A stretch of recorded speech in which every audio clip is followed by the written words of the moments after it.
Ever created something and kept it to yourself in fear that you might lose your precious creation? Well, mine is my brownie recipe, but I let it grow into something I didn't imagine it growing into. It's put money in my pocket and turned me into an amateur businesswoman. Um, and its creation is just as scary as a burning oven and as decadent as well the brownies themselves. First, a little backstory on how I started. Oh, that smells expired. A little backstory of being in the kitchen in the first place. I was part of my high school marching band, and I was on top of my payments and debt free, but things turned for the worse my sophomore year, and we had to do bake sales and other bothersome fundraisers. I didn't want to raise a single dime for these leeches, but I love what I do, so instead of buying some dry box cookies from the store, I tried my hand in baking.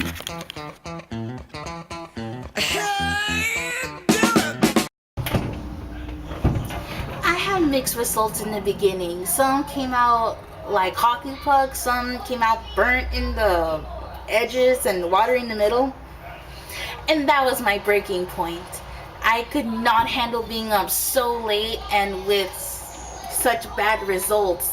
And from there, I just took what little flour I had, put it in a bowl along with other staple ingredients, and let that cook for 45 minutes. In those 45 minutes, I contemplated on whether I should go to sleep and skip school that day or just not exist. And when time was up, it was one of the best damn brownies I've ever had. Never in my life have I kept such secrecy to anybody, but the only person that knows is myself, and my only witness, Mr. Muffins, my dog.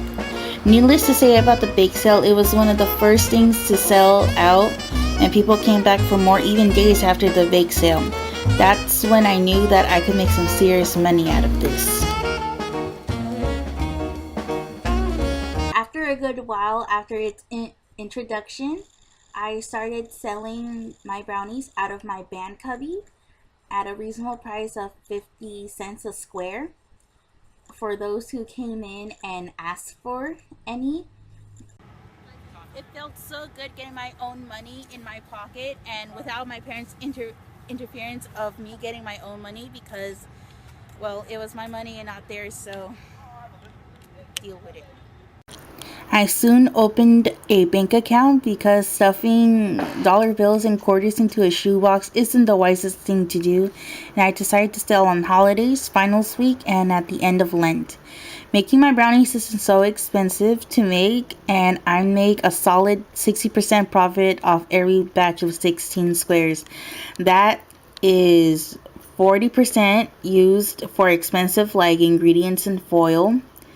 And it came to a point where some clients didn't want one or two squares. They wanted the whole batch or half a batch. And I came up with some specials to meet clients' demands. At one point, I catered for an event and I learned my lesson. Never again, but that payout was fulfilling. After giving myself such freedom with my money, I asked myself, how can I expand this business? My want to expand has attracted two of my closest friends into what is now an amateur partnership with them. They have gotten me new clients, suggested tricycle delivery, and came up with the idea of opening up a jazz cafe with our investment. Yes, all of this for just brownies. It's so satisfying knowing that your creation has gotten a name for yourself and income and newfound partnerships. I would think this is how the founders of McDonald's felt like when they were able to open a second shack in the 50s, or how Stephen Kellogg and his creation was able to mass produce his cereal and it would become the breakfast staple of America. I owe so much to my brownies, and I would not be interested in learning business without its impact in my life. Though I will never reveal what's in them, I will share what I've learned in managing them. You will never know how revolutionary your creation is unless you unleash them to starved eyes or stomachs. Buy in bulk, let your money grow in a bank, and make every presentation of your creation unique. I'm not somebody that can do this one thing very well. I am somebody that has let their creation shape them into an income and a permanent part of their life. With that, I thank you, brownies, for all the fortune so far and the future riches to indulge.